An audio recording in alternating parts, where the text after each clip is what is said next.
What if a country says we can't pay our debt? Yes, in August 1982, that's what Mexico did, and this shock nearly brought whole world's banking system to its knee. Welcome to the Latin American debt crisis 1982. In 1970s, OPEC countries earned huge revenue from oil export and they deposited this money into Western banks, which mainly includes US banks and European money center banks. Now, suddenly flushed with cash, banks run hunting for borrowers, and Latin America was what they were looking for: fast growing economy, ambitious industrial plans, and governments eager for credit. This was the perfect thing they were looking for.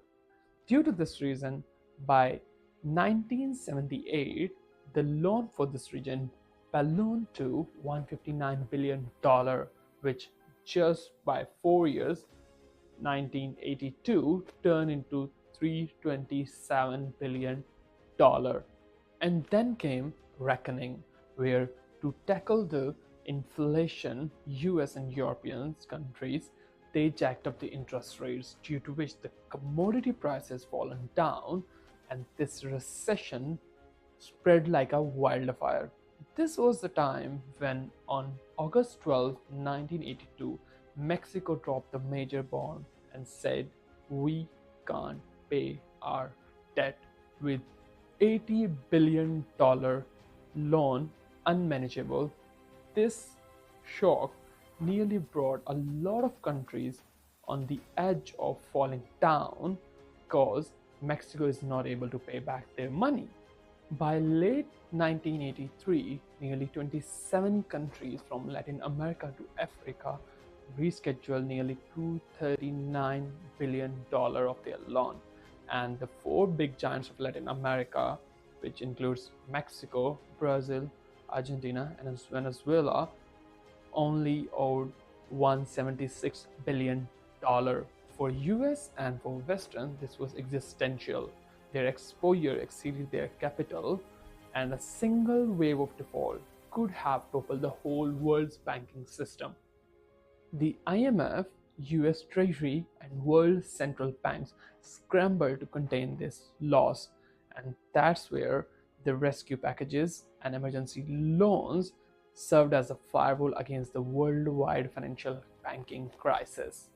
For Latin America, 1980s turned into a dark era where growth collapsed, unemployment soared, and factories collapsed, and millions just slipped into the poverty.